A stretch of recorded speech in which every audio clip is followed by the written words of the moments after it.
시청자 여러분 안녕하세요. 머니올라 시간입니다. 회복되던 증시가 다소 탄력을 잃는 분위기입니다. 사실 시장에서 늘 반복되어 온 일입니다만은 시장 안에서 투자하는 투자자들한테는 좀 괴롭습니다. 투자는 왜 하는 건지 오늘 그 해답을 한번 찾아보는 시간 가져보겠습니다. 강환국 작가 나와 있습니다. 황 작가님. 안녕하십니까. 오랜만입니다. 네, 오랜만입니다.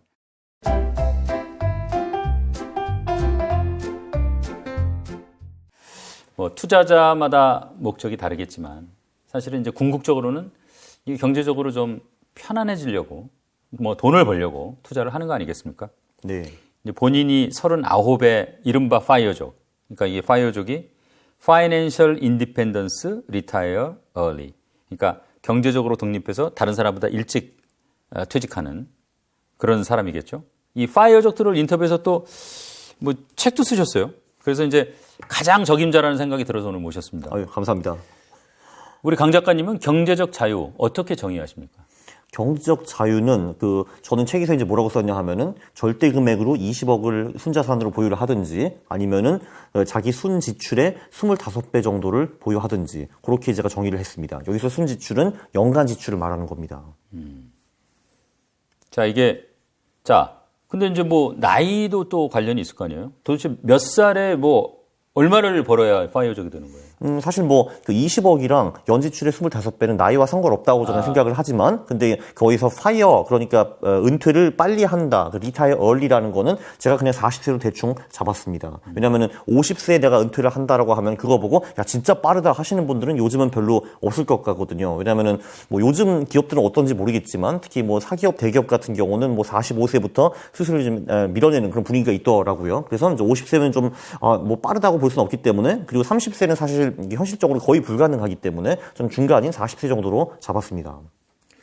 이게 이제 자유는 지갑에서 나온다는 의미심장한 격언이 있습니다. 지갑은 맞는 것 같습니다. 네. 그러니까 이제 경제적 여력이 뒷받침이 돼야 이제 사람이 자유롭게 살 수 있다 이런 말일 텐데. 네. 우선 본인 경험부터 좀 듣고 싶어요. 이게 직장 생활 12년 만에 파이어족이 되신 거죠? 네, 12년 걸렸습니다. 남다른 비결이 있었습니까? 남다른 비결은 사실 별로 없고요. 이게 살 빼는 것도 원래 덜 먹고 많이 뛰면 되는 건데 대부분 사람들이 그걸 못해서 이제 문제인 거죠. 사실 파이어라는 거는 어떻게 보면 되게 간단합니다. 일단 돈을 벌어가지고 이제 그거를 다 안 쓰고 최대한 많이 남긴 다음에 그 남긴 거를 잘 투자해서 불리면 됩니다. 끝. 아주 굉장히 간단하죠. 지출 쪽에서는 특히 사회초년생 때는 최대한 안 쓰는 쪽으로 노력을 많이 했습니다. 그래서 처음 3년 동안에는 월 지출을 30만 원 이하로 억제를 했고, 그리고 이제 그 후에 해외 나가서도 주재원할 때도 이제 월 500유로 이하로 쓰려고 노력을 제가 많이 했고요. 그래서 그렇게 해가지고 연봉에서 일단 지출을 최대한 줄여가지고 이제 많이 남겼습니다. 그 다음에 그거 투자를 한 거는 제가 아무래도 퀀트 투자로 유명한데 퀀트 투자는 제가 지금 2006년부터 하고 있으니까 한 17년 정도 지금 하고 있고요. 그래서 초창기부터 이제 그거를 했고, 그리고 그거 말고도 사실 이제 돈이 되는 시도는 굉장히 많이 했습니다. 경매도 해봤고요. 그리고 부동산도 했고, 그리고 스타트업에도 참여하기도 했고, 코인도 했고요. 예, 그리고 콘텐츠 사업 같은 것도 했고, 굉장히 다양한 방법으로 제가 돈을 벌려고 시도를 많이 했습니다. 그러니까 투자도 했고, 이제 부업 비슷한 것도 많이 했습니다. 그래서 지출, 부업, 투자, 그러니까 요 세 개가 다 합쳐가지고 파이어에 도달할 수 있지 않았나 그렇게 생각을 하고 있습니다. 자, 지금 이제 직장에서 딱 퇴직할 때 네. 얼마를 모으셨습니까? 딱 퇴직할 때는 제 순자산이 당시 29억이었습니다. 그때가 2021년 7월이었고요. 짧은 시간이 지났지만 그새 좀 많이 불리셨습니다. 그 후에 제가 투자한 비상장 기업의 밸류에이션이 사실 많이 올라 있고요. 그리고 그 후에 또 하나의 비상장 기업에 투자를 했는데 그거는 사실 지금 밸류에이션을 받지는 않았지만 이제 제 평가상으로는 그것도 밸류에이션이 좀 올랐기 때문에 네, 아무래도 좀 제 순자산이 좀 많이 올랐고요. 그 상장 주식 중에서도 이제 거의 까먹지는 않았기 때문에 거기서도 부가 유지는 되었습니다. 자, 이게 이제 수입은 늘리고 지출은 줄이면 돈이 모일 거예요. 그렇죠. 굉장히 간단한 질문입니다. 네. 자, 우선 수입 늘리는 노하우 네. 구체적으로 얘기 좀 해주십시오. 그 수익 늘리는 노하우는 그러니까 너는 너 자신을 알라라고 이제 볼 수가 있습니다. 사실 방법은 제가 보기에는 몇 가지가 있죠. 그러니까 본인 커리어에서 승진을 하거나 이제 연봉을 많이 높이는 방법이 있을 수가 있고, 두 번째는 이직을 하는 방법이 있을 수가 있고요. 세 번째는 이제 부업을 하는 방법이 있을 건데, 그 세 개 중에서 어떤 방법이 가장 어울리는지는 당신이 직접 알아야 됩니다. 조금 더 구체적으로 설명을 드리면은, 사실 커리어에서 연봉을 올린다라는 거는 그게 실질적으로 연봉이 올릴 수 있는 커리어인가, 이제 그게 중요한 거죠. 그러니까 뭐 예를 들면은 공무원 같은 경우에는 아무리 막 승진을 한다 하더라도 연봉이 10배씩 올라가고 이런 거는 사실은 이제 불가능합니다. 근데 예를 들면 내가 영업직이고 내가 많이 팔면은 내가 많이 가져가는 구조라고 하면은 뭐 투자를 연구하는 것보다는 내가 어떻게 더 위대한 영업직이 될 수 있는가, 그걸 연구해가지고 연봉을 올리는 것이 좋은 방법인 것 같고요. 뭐 이직 같은 경우는 뭐 딱 내 10년, 20년 상사를 보면은 저 사람이 이제 어떻게 사는가, 이제 그게 딱 보이지 않습니까? 그래서 저거에 만족하면은 나도 저렇게 되고 싶어 하면은 10년, 20년 후에 저 자리를 가려고 노력을 할 수가 있는 거고, 그게 아니다라고 하면은 그게 훨씬 더 만족스러운 자리를 이직하는 거를 고민해 볼 수가 있을 것 같고요. 또 사실 그 세 번째, 이제 부업이라는 방법은 리스크 테이킹을 좀 덜 하면서 수입을 늘리는 방법입니다. 그러니까 본업은 유지를 하되 내가 뭔가 이제 딴 거를 하면서 이제 부업을 하는 건데, 어떤 부업이 유리한가, 그것도 당연히 당신의 성향에 달렸습니다.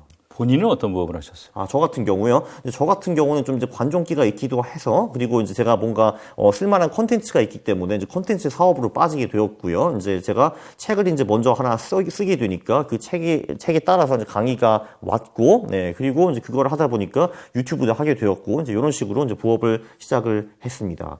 이게 또 이제 재밌는 게 뭐냐 하면은, 직장에 다니시는 분들은 우리 회사는 겸업을 금한대, 뭐 이런 분들 사실 굉장히 많으시거든요. 그래서 일찌감치 처음부터 포기하시는 분들이 많이 있는데, 제 생각은 일단 그냥 저질러 보고 나중에 문제가 되면 그때 수습을 해도 늦지 않는다라는 생각이고요. 경력직인 갈 곳이 많습니다. 네.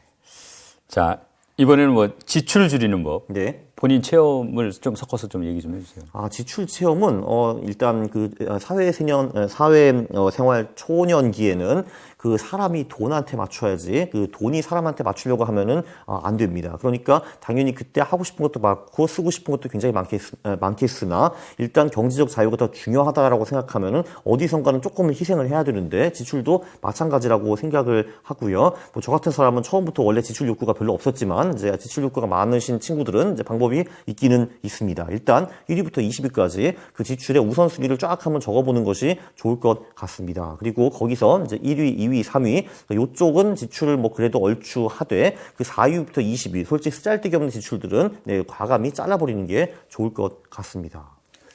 경제적 자유를 얻으려면 하여간 뭐 남다른 하여간 노력을 좀 하긴 해야 될 것 같은데, 이게 근데 이제 뭐 쓰는 건 줄이고, 네. 버는 건 좀 늘리고, 네. 이것만 가지고 일반 예를 들어서 급여 생활자가 네.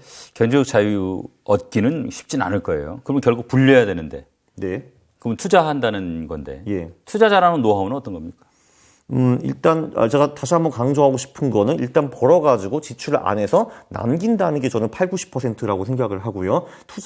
일단 거기까지 그 자세가 되어야지 투자에서 성공할 수 있다라고 일단 저는 생각을 하고요.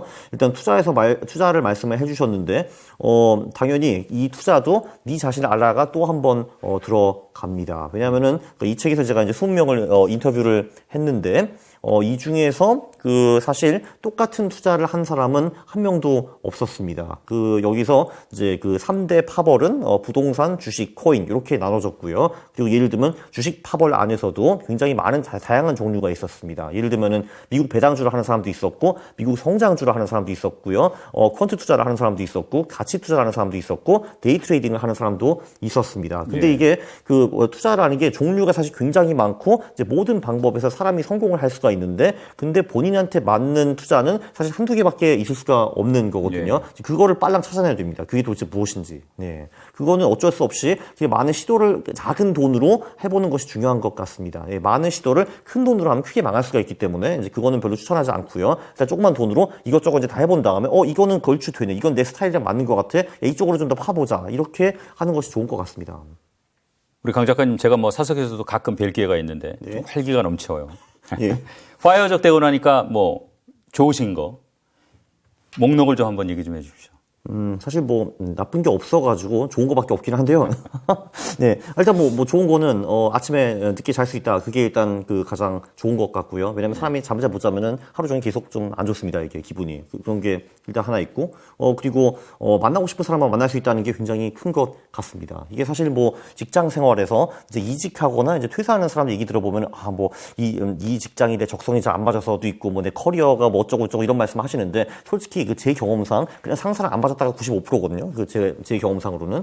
예, 근데 이제 그런 사람을 저는 안 봐도 됩니다. 이제 그게 굉장히 좋은 것 같고요. 그리고 제가 하고 싶은 일만 지금 하고 있는데 그렇게 하니까 오히려 생산성도 훨씬 더 증가하고 이제 제가 벌어들이는 그 수익도 훨씬 더 늘어났습니다.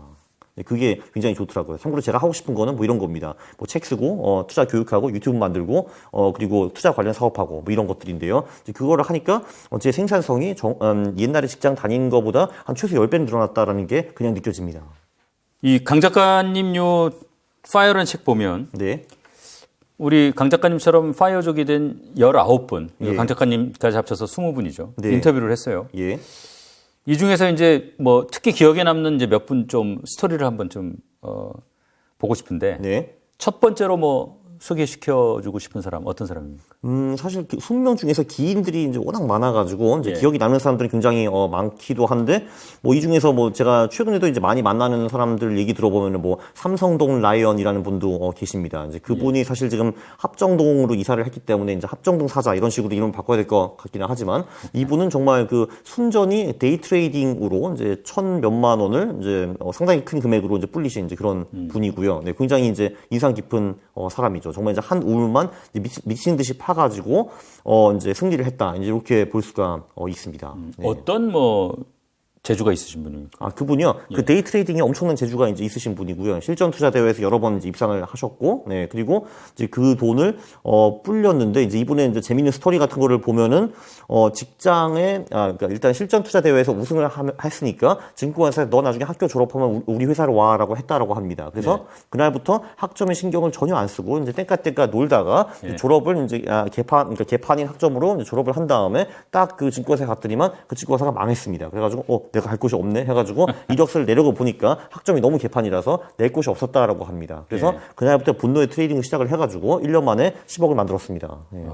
1,000만 원 남짓한 돈으로 10억을 만들었다. 뭐, 그쵸. 완전히 천인지 모르겠는데, 어쨌든 몇 천으로 10억을 만든 것 같아요. 그래서 그거를 이제 만든 다음에, 그래, 나 이제 은퇴를 한 셈 치겠다. 자, 그러면 뭐를 하지 한 다음에, 진짜로 치킨집을 차렸다라고 합니다. 네.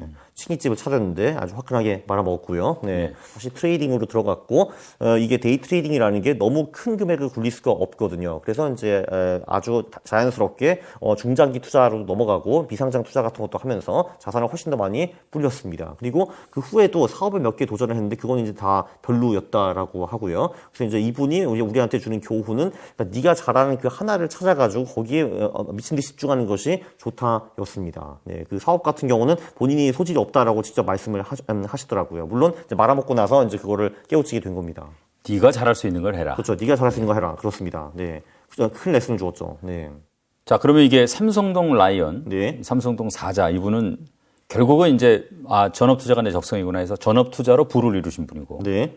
뭐 직장 다니면서 부를 이루신 분 한 분 소개시켜 줄 수 있어요? 네, 이제 본인을 여기서 이제 원팀장이라고 불렀는데, 그 제 친구 중에 한 명이거든요. 얘는 예. 뭐 저랑 거의 뭐 매일 그 연락을 하는 친구인데요. 예.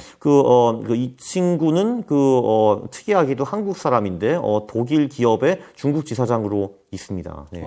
지금요? 네, 지금도 그렇게 있고요. 네, 그리고 뭐 이런저런 다른 시도를 굉장히 또 많이 하고 있습니다. 사업적인 시도를요. 그렇게 하고 있고, 이 친구도 좀 올라운더기나 한데, 일단 얘도, 이 친구도 이제 지출이 굉장히 적은 편이고, 그거를 이제 그럭저럭 투자를 잘 하는데 부동산도 하고 있고, 저를 따라서 펀드 투자도 하고 있습니다. 여기서 좀 인상 깊었던 거는, 여기는 그 영업 스킬이 굉장히 뛰어나가지고, 여기는 영업을 잘하면은 이제 본인이 챙겨갈 수 있는 게 많은 이제 그런 시스템이고, 인센티브가 있는 그렇죠. 직장이군요. 네. 그렇죠. 네. 그래서 이제 확실히 이 친구가 영업 쪽에 강점이 있기는 한데 여기서 가장 인상 깊었던 거는 이게 한 우물만 파가지고 이제 10년 그러니까 한 우물만 파서 이제 상위 1% 가기는 굉장히 어렵다라고 했는데 반년 또는 1년 동안 그 시간을 투입을 하면은 뭐 상위 10% 20% 갈 수 있는 스킬들은 상당히 많다. 그래서 그런 스킬을 4-5개 가지고 있으면은 이제 그거를 합쳐가지고 많은 시너지를 만들 수 있다. 뭐 이런 말을 했습니다. 그러니까 뭐 예를 들면 뭐 이런 거죠. 그냥 영어만 엄청나게 잘한다 하면 그런 사람들이 굉장히 많거든요. 근데 예를 들면은 영어도 좀 잘하고 이제 코딩도 같이 하는 친구 뭐 이런 게 이제 가능할 수가 있는 거고 경영 지식도 이제 어느 정도 있고 이제 코딩도 할 수 있다. 뭐 이런 식으로 몇 개의 좀 얕은 스킬을 합치면은 거기서 엄청난 시너지를 만들 수 있다. 이런 얘기를 좀 했습니다. 그래서 본인도 상대적으로 이제 좀 얕은 스킬이 많이 있다라고 합니다. 물론 중국어는 이 친구가 굉장히 잘하기도 하고 영업 스킬도 상당하기는 한데 뭐 재무 스킬도 있고 이제 본인의 이제 소프트웨어 작업을 설명할 수 있는 그런 과학 지식 같은 것도 좀 있고 하기 때문에 그런 걸 다 합치니까 이제 확실히 좀 가성비가 좋은 가성비가 좋게 높은 연봉을 받을 수 있다라 이렇게 이제 설명을 했습니다. 그러니까 삼성동 라이언은 그냥 한 우물만 팠고, 그렇죠. 이분은 나름대로 이제 자기가 적성에 있는 여러 가지 이 재능을 묶어서 직장 생활을 하시면서 투자를 해서 이제 파이어족이 되신 분들이 그렇습니다. 네. 이게 일반 직장인들이 아무래도 사실은 낮에 일하고 네. 밤 시간 쪽에서 투자하는 게 일반적이잖아요. 네. 주경야독. 네.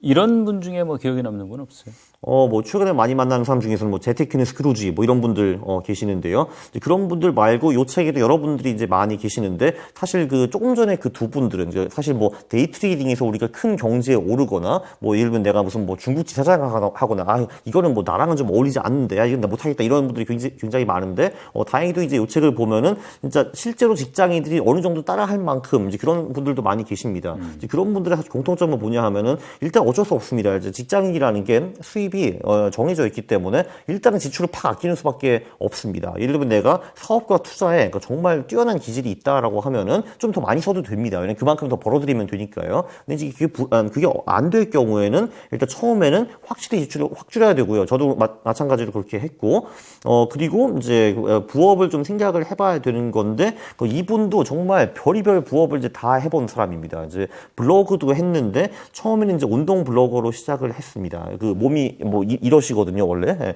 그래서 이제 소위 근육 블로거로 시작을 하셨는데 너무 열심히 하셔가지고 근육 파열이 와가지고 이제 좀 쉬시면서 이제 너무 아파가지고 힘들었다라고 하더라고요. 너무 아픈 걸 어떻게 버티까 했는데 투자라도 공부하자 해가지고 투자를 공부한 다음에 이제 본인 투자도 하고 이제 투자 블로그를 만들어가지고 이제 블로깅을 어떻게 보면은 피벗을 했습니다. 네, 그런 것도 하고 있고요. 뭐 카페 같은 것도 운영하고 있고 굉장히 다양한 이제 상태 부업을 하고 있고 그런데도 불구하고 본업에도 욕심이 굉장히 많아서 굉장히 특이하다 이렇게 생각을 하게 되었습니다. 재테크는 스크루지. 일단 하여간 이분은 이름만 딱 보면 뭐 무지하게 악한 분이네요. 네, 그 이름으로 책도 하나 쓰셨습니다, 이분은. 네. 이게 이제 월급은 그러면 나는 그냥 뭐 좀 품위 있게 살고 싶다. 월급 다 쓰고. 네. 자, 뭐 투자는 뭐 또 투자대로 주머니 따로 챙겨서 하고. 네. 그런 분도 있을 거 아닙니까?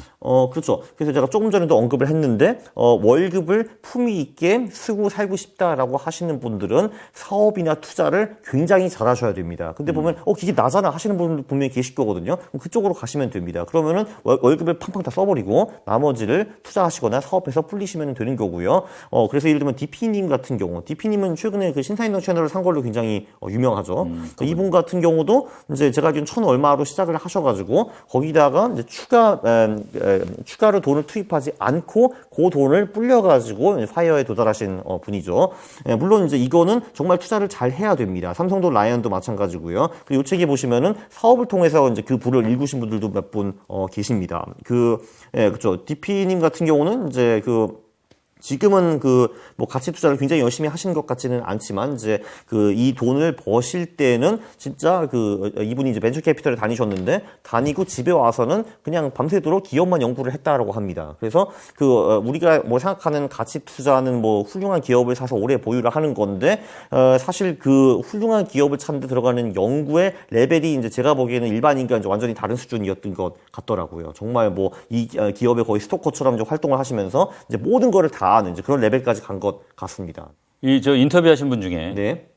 가장 특이하다고 기억되시는 분은 어떤 분이에요? 이거는 확실히 임가님이시죠. 정말 압도적으로 특이하기 때문에 뭐 할 말이 없었습니다. 이제 이분은, 이제 우간다라는 아프리카 국가, 혹시 안 가보셨죠?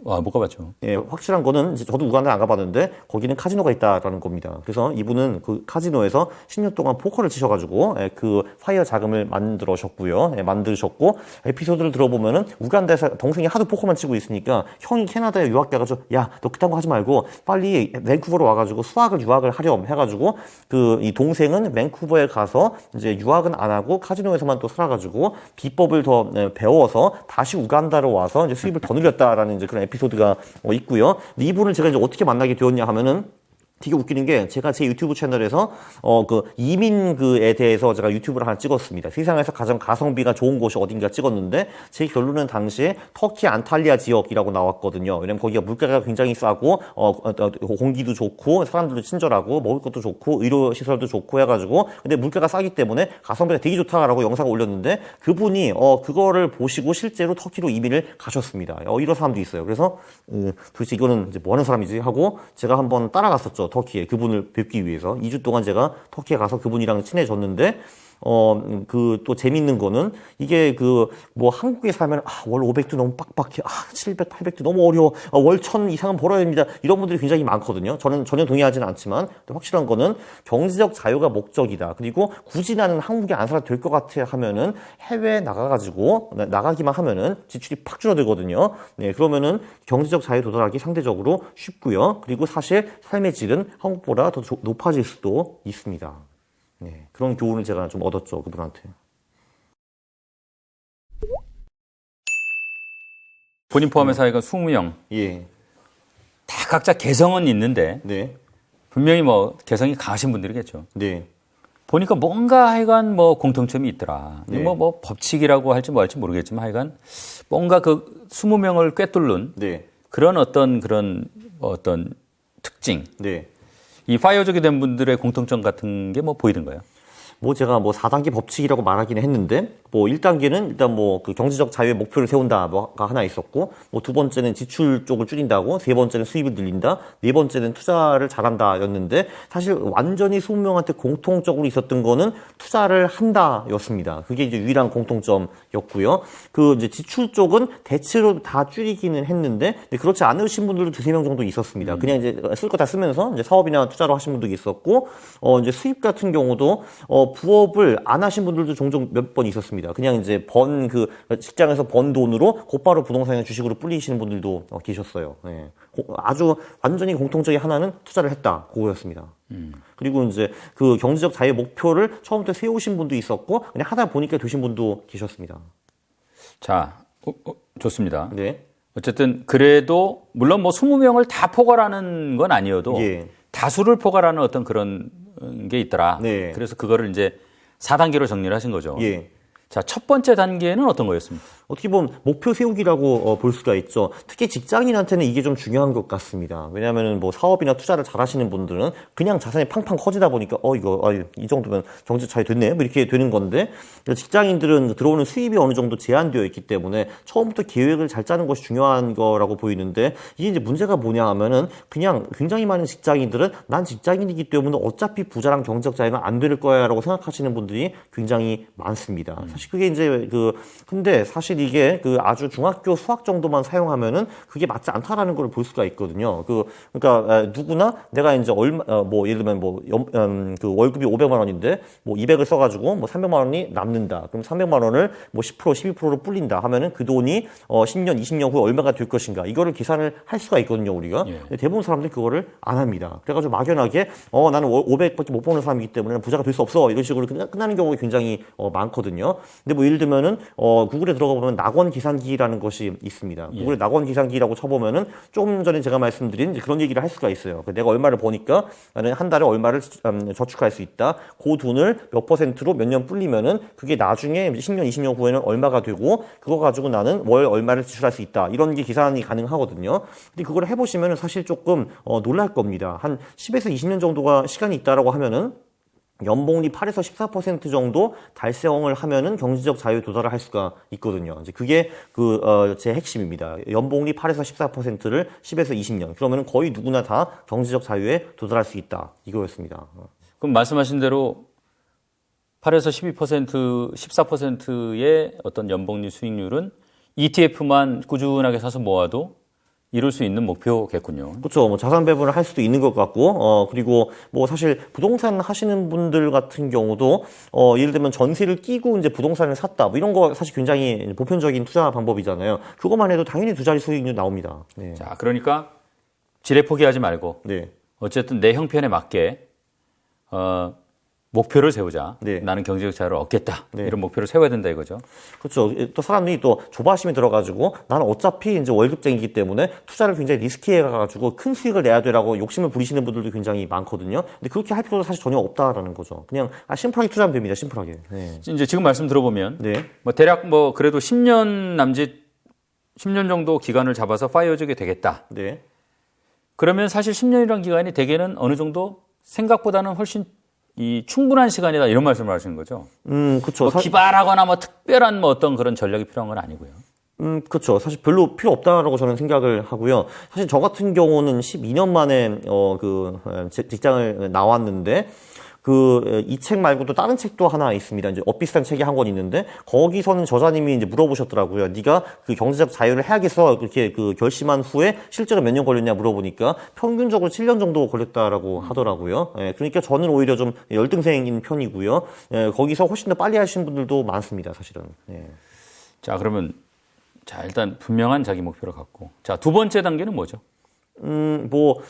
특히 직장인 같은 경우에는 지출을 이제 팍팍 줄여버려야죠. 그거밖에 이제 없는 것 같고요. 그리고 진출의 공통점이라고 이제 보면은, 이제 뭐 어떤 분은 뭐 이런 분도 계셨더라고요. 나는 5만 원 이상 지출하기 전에는 무조건 최소한 10번 이상 생각을 했다. 뭐 이렇게 하신 분도 계셨고요. 상당히 인상 깊었습니다. 그리고 가계부를 쓰는 것 자체로만 해도 이게 사람이 지출 억제 효과라는 게 나오더라고요. 그리고 저는 이제 가족이 없는데, 저는 그게 좀 궁금했어요. 가족이 있으신 분들은 어떻게 파이어를 달성했을까 했는데 그분들의 공통적인 말씀은 확실히 난이도는 좀 올라간다라고 합니다. 왜냐면 고정 지출이 늘어날 수밖에 없으니까요. 근데 여기서 이제 중요한 거는 이제 한 파트너가 소위 파이어를 위한 행동을 이제 막 열심히 하고 두 번째 파트너는 최소한 동의를 해줘야 된다라는 것이 중요한 것 같았습니다. 예를 들면은 이제 한쪽이 막 파이어를 위해서 뭐 이거 10,000원짜리 이 물을 살까 말까 고민하고 있는데 두 번째는 나 외제차 질렀는데 하하 이렇게 하면은 이제 당연히 될 수가 없는 거죠. 그래서 이제 두 파트너가 경제적 자유라는 가치에 동의를 해야 된다. 이런 게 굉장히 좀 인상 깊었었습니다. 그리고 사교육에 돈을 쓰지 말아라라는 말이 굉장히 많이 들리더라고요.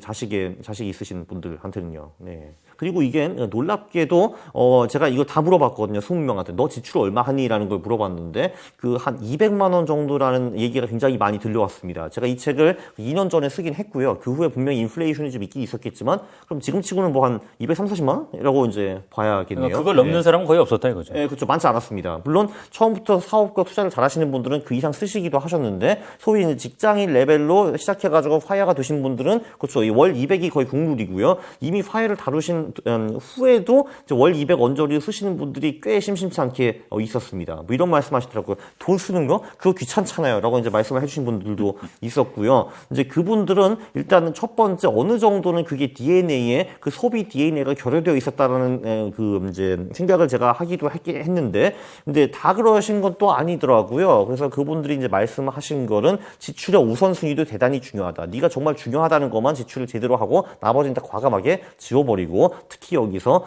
남의 눈을 의식하지 말아라라는 말을 했습니다. 네가 남의 눈을 의식하는 그 순간 지출이 늘어난다라는 말을 해주셨습니다. 자, 이게 200만 원으로도 뭐 부족함을 못 느꼈다. 심지어는 가족도 있었다. 네. 어떻게 보면 좀 놀라운데. 네, 심지어 인가라는 사람은 저한테 다른 사람들은 도대체 어디다가 돈을 쓰는 건데 우리는 150만 원이면 충분한데 그러니까 뭐 저도 잘 모르니까 내가 어떻게 합니까라고 하려고 했다가 글쎄요라고 하고 넘어간 적이 있습니다. 네. 자, 그러면 이제 어쨌든 많이 모았다는 뜻일 텐데 네. 자기 소득의 어떤 한계 내에서. 예. 그러면 지출을 줄이는 뭐 꿀팁이 뭐 있는 것 같아요, 보니까. 지출이요? 일단 뭐, 가계부를 안 쓰면 일단 그거부터가 가장 기본인 것 같고요. 예. 그 다음에 쓴 다음에 분석을 좀 해봐야죠. 내가 이제 어디다가 돈을 쓰는가. 그리고 이제 그 사실 가계부를 한 3, 4개월 정도 써봐야지 그 내 지출 목표라는 거를 만들어낼 수가 있습니다. 그러니까 뭐, 대충 내가 3개월 동안에 뭐 월 평균 뭐 140만 원 썼으니까 근데 이거는 좀 줄일 수 있을 것 같아. 야, 120으로 가자 하면은 그 120으로 한 다음에 거기에 이제 본인의 생활을 맞춰 가야죠. 그게 제가 보기엔 가장 중요한 것 같습니다. 예. 꿀팁, 좀 더 구체적으로 들어간다라고 하면은 일단 결혼하기 전에는 부모님 집에서 사는 게 상당히 괜찮습니다. 일단 그거 가지고 보이지 않는 또는 보이는 금액을 많이 아낄 수가 있고요. 예. 그래서 일단 부모님 집에 빈대붙어라. 이게 굉장히 이제 중요한 것 같고, 솔직히 차는 별로 필요 없습니다. 사실 살면서. 그 서울에 살면 뭐 어디다가 써요, 차를 근데. 솔직히 저는 아직도 주차를 잘 못하기 때문에 뭐 그런 것도 있기는 하지만. 그리고 요거는 꼭 하나 말하고 싶은데, 이게 사회 초년생들이 사회생활을 시작을 할 때 그냥 거의 뭐 의무처럼 연금이랑 보험이나 뭐 이런 쓰잘데기 없는 금융상품에 들어가는 경우가 굉장히 많거든요. 그거 다 수익률 0%도 안 돼요. 그래서 이제 그런 거는 이제 그냥 싹 지워버려요. 어차피 젊으면은 그거 다 필요 없습니다. 뭐 의료보험, 그거 실비보험 하나 있으면 처리가 되잖아요. 어차피 아프지도 않은데 20대는 어차피 그냥 하루 15시간 일해도 별로 안 아프잖아요, 이게. 예, 그렇습니다. 그리고 이런 거 있네. 그치. 이제 30일 운동. 그러니까, 내가 이제 뭔가를 사고 싶어요. 네. 그러면은 일단 한 달을, 기다리는 겁니다. 그러면은 보통 한 8, 90%는 내가 그 물건을 원했다는 사실을 자체를 이제 까먹게 되고요. 그리고 솔직히 내가 30년 동안 그 물건 없이 살아왔는데 그게 한 달 동안 더 없다 그래도 내 인생에는 아무 문제가 생기지 않습니다. 그래서 그냥 일단 한 달 기다리기. 그러면은 확실히 많은 소비가 억제가 될 것 같습니다. 예. 또 있습니까? 그리고 이 새로운 물건이라는 거, 이게 사실 너무 비싸죠, 기본적으로. 차도 당연히 마찬가지고, 사실 기본적으로 중고나라, 이런 곳에 보면은 이제 새 물건과 거의 비슷한 중고 물건을 많이 살 수가 있는데, 저는 그거 당연히 적극적으로 추천해 드리고요. 예. 할인 사이트 같은 것도 굉장히 많은 것 같습니다. 왜 그분 계셨잖아요. 나는 5만원 지출하기 전에 무조건 10번 이상 고민을 해본다라고, 라는 분이 계셨는데, 그분 같은 경우는 거의 맨날 그 할인 사이트에 산다라고 합니다. 그래서 이제, 휴지가 나왔다, 휴지 탁 이렇게 하고 이렇게 한다라고 하더라고요. 네. 이게 뭐 아끼는 것도 중요하지만 이제 수입 늘리는 것도 중요할 텐데. 그렇죠. 네. 어떻습니까? 이 파이어족들 중에 뭐 네.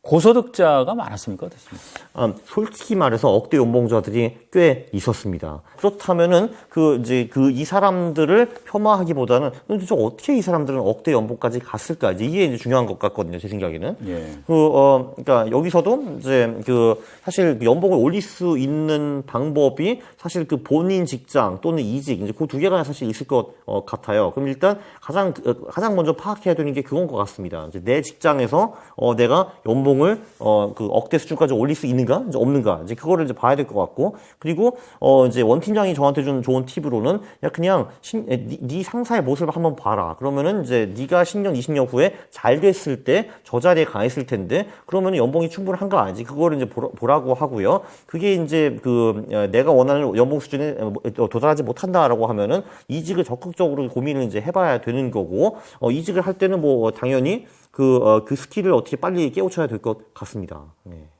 그 두 개가 방법이 사실 되겠죠. 이게 직장 급여 외에 네. 부업이라고 할까요? 예. 다른 수입원을 갖는 것도 전체적인 수입을 늘리는 데는 중요할 것 같은데. 네. 이거와 관련해 가지고는 뭐 어떤 공통점이 있었습니까?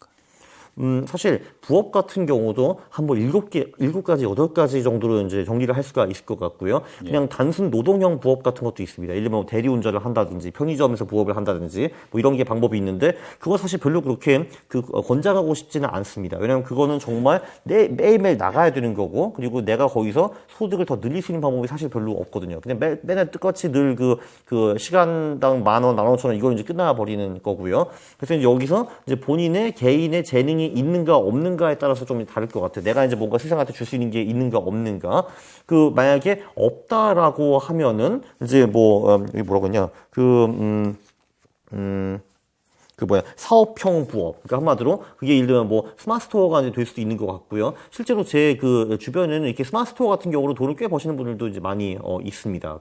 그리고 뭐 이제 뭔가 직접 뭐 만들어 가지고 이제 부업을 하시는 분들도 좀 있는 것 같고요. 저 같은 경우는 그 예술 감각 또는 이제 손 재주가 완전히 꽝이기 때문에 이런 거는 제가 이제 할 수가 없는 것 같고, 그리고 이제 뭔가 이제 본인이 세상에 줄 수 있는 게 있다, 뭔가 재능이 있다라고 하면은 사실은 저는 이제 인플루언서가 이제 어느 정도 되는 거를 정말 추천해 드리고 싶기는 합니다. 이게 이제 저도 이제 그 길로 좀 가기는 했는데, 확실히 이제 유튜브라는 부업 같은 경우는 거기서 파생되는 사업이 이제 굉장히 많더라고요. 예를 들면은 그 유튜브를 하다가 제가 이제 뭔가 서비스를 만들어서 이제 구독을 시킬 수도 있고, 네, 또는 이제 뭔가 상품 또는 상품 같은 걸 만들어 가지고 또는 이제 사업을 하면서 유튜브로 홍보 마케팅을 하거나 이런 것도 이제 가능해지고요. 그래서 그리고 이제 여기서 부업에서 제가 보기에는 중요한 게, 사람들은 아씨 내가 때려치우고 이거를 하면 될 것 같은데라고 생각을 하시는 분들이 굉장히 많은데, 실제로 부업을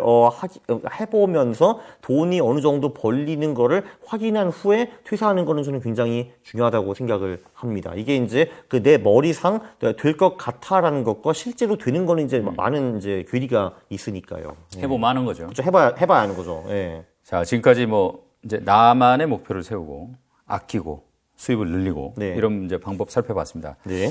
그러나 이제 파이어족이 되려면은 그래도 수십억을 벌어야 되는데 네. 이것만 가지고는 좀 부족할 수 있어요. 그래서 네. 결국은 이제 잘 불려야 된다. 네. 그걸 투자라고 하겠죠. 예. 투자 자체를 안 하고 파이어족이 된 사람은 없었던 거죠. 예, 없었습니다. 네. 예. 그렇죠. 그렇다고 하면 뭐 어떤 투자의 공통점이 있었습니까? 사실 그 투자에 대한 공통점이라는 게 공통점이 없었다라는 거고요. 예. 이 숙명이 놀랍게도 다 달랐습니다. 하는 방법이요. 그거 좀 놀랐고, 근데 이제 제가 물론 숙명이기 때문에 별로 통계적으로 유의미하지는 않은데, 그 사람들의 자산을 이제 어떻게 투자했나 보니까 그래도 가장 많은 사람이 부동산 쪽으로 했고요. 그리고 이제 주식과 코인이 이제 얼추 비슷했고, 이제 그거 말고는 뭐 비상장 기업이라든지 아니면 좀 다른 투자 또는 뭐 내 사업체 뭐 이런 식으로 하신 분들도 좀 많이 있었습니다. 네. 근데 결론적으로는 그 투자 같은 게 그럼 결론적으로 가장 내 스타일이 많이 나온다라고 볼 수가 있고요. 네. 그리고 그 스타일을 어떻게 하면 빨리 찾는가. 이게 결국은 승패의 길인 것 같습니다.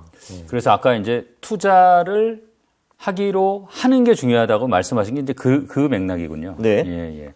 일단 투자를 안 하면은 그쵸, 경제적 자유는 거의 바라볼 수 없다라는 게 맞는 것 같습니다. 이게 또 왜냐하면은 예를 들면 내가 투자를 안 하고 돈을 굉장히 많이 모아놨습니다. 예, 그게 물론 정말 1,000억 1조면은 이제 문제가 없는데, 뭐 그게 뭐 몇십억 수준이라고 하면은 내가 투자를 안 하면은 그 순간부터 그 돈이 줄어들기 시작하거든요. 그러면은 내가 오래 살수록 그게 이제 불안해질 수밖에 없을 것 같습니다. 그래서 파이어를 한 후에도 어차피 투자를 해야 되기 때문에 그 파이어가 되기 전에도 투자를 해야 된다고 생각을 하거든요. 왜냐면 이게 투자 지식과 경험이라는 것이 내가 예를 들면 10억, 20억이 생겼다 갑자기 하늘에서 와가지고 제 두뇌에 꽂히는 것이 아니잖아요. 네, 그리고 초창기에 투자를 하면은 그게 누가 되었든 IQ가 얼마나 높든 처음에는 바보짓을 하고 돈을 잃을 수밖에 없는데, 이제 그 경험을 작은 돈으로 하는 것이 저는 굉장히 중요하다고 생각을 합니다. 이게 이제 부동산이 어쨌든 비중으로는 제일 많았다. 네. 이렇게 말씀하셨는데, 네. 자, 부동산 투자를 한 경우에 어떤 그런 공통점, 뭐 특징은 어떤 게 있었어요? 뭐 부동산 쪽은 그러니까 사실 이게 어떻게 보면은 대부분 월급쟁이들이 가장 따라하기 쉬운 방법들인 것 같고요. 물론 여기서 주거용을 하신 분도 있고 상가용 쪽을 하신 분들도 계신데, 주거용이 아무래도 조금 더 많았습니다. 사실 이게 지금은 확실히 좀 부동산이 하락장이고 이제 비관적인 여론이 굉장히 많기는 하는데, 사실 이 부동산이라는 것도 결국 장기적으로 저는 계속 우상향할 거라고 보는 사람입니다. 왜냐면은 이제 인구 얘기를 들먹이시는 분들이 굉장히 많기는 하는데, 사실 이제 인구는 제가 보기에는 수만 개는 좀 그렇고 한 몇 개의 요소 중에 하나라고 저는 이제 보는 사람이고요. 뭐 기본적으로 돈의 가치가 계속 떨어지고 있는데 부동산의 가치는 계속 오르는 게 저는 전반적으로는 맞다라고 생각을 합니다. 그래서 이제 합리적인 가격에 이제 부동산을 사가지고 얘가 이제 오르는 거를 이제 보시는 분들이 굉장히 많았고요. 그 합리적인 가격에 오지 않았다, 난 돈이 좀 부족하다 하시는 분들은 실제로 뭐 전세를 끼거나 아니면 어느 정도 대출을 받아가지고 하신 분들이 굉장히 많았습니다. 예. 이 부동산 투자에서는 네. 이제 흔히 이 금융기관에서 돈을 빌리거나 예. 아니면 뭐 어쨌든 전세 보증금도 사실은 사금융이라고 할 수 있는 거니까. 그렇죠. 뭐, 네. 그걸 뭐 우리가 흔히 이제 뭐 전문용어로는 레버리지라고 그러잖아요. 레버리지죠. 네, 네. 레버리지를 잘 활용하는 게 중요한 거죠. 부동산 투자에서는. 그러니까 뭐 저 같은 경우는 사실 뭐 부동산 투자를 별로 많이 안 해봤고 레버리지도 많이 안 써봤기 때문에 제 경험은 사실 굉장히 빈약하기는 한데요. 이거를 하셔가지고 큰 자산을 축적하신 분들은 제가 알기로는 거의 95% 이상의 확률로 레버리지를 쓴 걸로 저는 알고 있습니다. 네.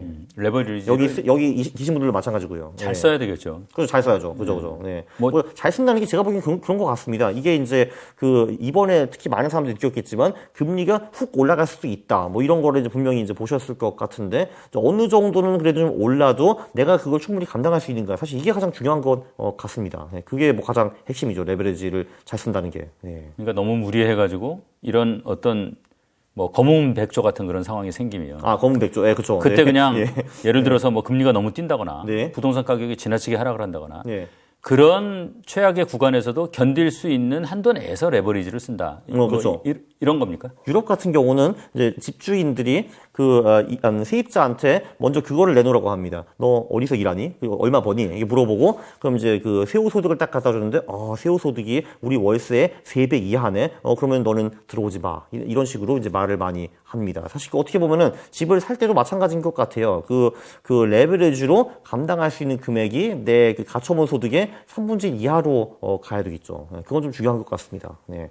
근데 이제 금리가 낮을 때는 괜찮네. 야, 이거 내 가처분 소득의 25%다. 들어가자라고 할 수가 있는데 그 25%가 갑자기 금리가 뜨면 50%까지 갈 수 있다라는 그것도 감안을 하고 투자를 해야겠죠. 네. 예. 젊으신 분들이 그게 쉽진 않은데 굉장히 중요한 얘기인 것 같습니다. 네. 우리가 이제 다루는 분들이 아무래도 연배로 보면 좀 주로 젊으신 분들이니까. 그렇죠. 20, 30대가 많죠. 뭐 네. 아무래도 이제 뭐 주식, 예. 특히 뭐 코인 같은 자산에도 많이 투자를 했을 텐데. 네. 이 경우에는 뭐 어떤 특징이 있었어요? 코인 같은 경우요. 그 코인은 이제 저도 이제 한때 꽤 했었는데, 그러니까 저 같은 경우는 코인에 좀 이제 시니컬한 생각이 있어서 솔직히 이게 왜 필요한지, 그리고 내일 당장 코인 시장에 사라지면은 무슨 문제가 있을지 잘 모르겠다라는 사람인데, 그러니까 저 같은 경우는 이제 퀀트 투자라는 걸 하기 때문에 코인의 가격과 거래량 이런 것만 보고 투자를 저는 그냥 했습니다. 좀 기계적으로요. 근데 그거 말고 아예 그냥 코인의 미래를 굉장히 많이 믿으시는 분들도 계시더라고요. 그분들은 상대적으로 제가 보기에는 꽤 리스키한 투자를 하기는 했는데 뭐 어쨌든 그 판단이 맞아가지고 이제 큰 돈을 버신 분들도 제가 종종 배웠습니다. 네. 우리 강 작가님이 이제 특별한 방법은 아니었다. 뭐 네. 이렇게 말씀하시지만 예. 사실 이제 일반인들 입장에서 보면 파이어족이 되신 분들은 방식이 달라도 어쨌든 좀 특별한 분들인 건 분명해요. 자. 요거는 하여간 내가 이렇게 보니까 네. 참 비슷하더라. 예. 라고 하는 거 마지막으로 정리 한번 좀 해주세요. 비슷하더라. 일단은 그러니까 실행력이 굉장히 강했습니다. 그건 중요한 것 같고요. 예. 그 대부분 자기 개발 체계에서 공통점을 한마디로 뽑으라고 하면은 실행하라라고 볼 수 있다라고 하더라고요. 누가? 저도 참 공감하는 바입니다. 자기 개발 이분들이 그렇던가요? 그렇죠. 다 이제 실행을 했습니다. 조금 전에 이제 다이어트라는 거는 이제 덜 먹고 이제 많이 움직여라라는 건데 사실 이게 실행을 안 해가지고 저희 살이 지금 안 빼지는 거잖아요. 근데 사실 파이어도 세 개로 요약을 할 수가 있습니다. 지출을 줄여라, 수입을 늘려라, 투자를 잘하라, 그거거든요. 그거를 누구보다 더 잘 실행하신 분들이겠죠. 이분들은, 요 20명은요. 네, 그래서 잘 된 것 같습니다. 확실히 실행력이 뛰어난 사람들이 많습니다. 그래서 예를 들면 제가 이 중에서 제일 친한 사람이 이제 원 팀장인 것 같은데, 거기도 이제 아이디어를 주면은 이제 곧바로 알아보고 그게 옳다라고 하면 실현하는 그런 능력이 굉장히 뛰어난 사람이고요. 근데 이 친구만 그런 게 아니라 다른 분들도 주로 이제 많이 그랬습니다. 보면은. 뭔가 아이디어를 주면은 그거를 이제 그대로 실행해가지고 돈을 벌든지 사업을 하든지 뭐 하시더라고요, 확실히. 네. 그게 일단 굉장히 공통점이었던 것 같고, 그리고 이제 전반적으로 그 지출을 별로 이제 많이 안 하거나 아예 좀 싫어하시는 분들이 많았다. 이제 그거는 이제 확실한 것 같고요. 그리고 이제 투자를 다 하신다. 그리고 대부분 본인만의 투자 방법, 소위 본인만의 필살기를 하나씩은 다 찾았다. 이렇게 볼 수가 있을 것 같습니다. 이분들한테 공통적으로 또 하나의 어떤 그런 굉장히 유리한 조건이 있는 것 같아요. 네. 어렸을 때는 실패해도 다시 일어설 수 있다. 아, 그렇죠, 그렇죠. 이 중에서, 이 20명 중에서 그냥 처음부터 다 성공해가지고 촥 올라가는 사람들은 별로 없었던 것 같고요. 이제 중간에 굴곡이 조금 있었던 분들도 이제 분명히 계시는데, 다행히도 젊을 때 실패를 하면 일단 기회와 시간이 많이 남아있고, 그 실패한 금액도 작을 가능성이 높기 때문에, 제기하신 분들은 이제 훌륭하게 제기를 하신 것 같습니다. 네. 오늘 말씀 잘 들었습니다. 감사합니다. 고맙습니다.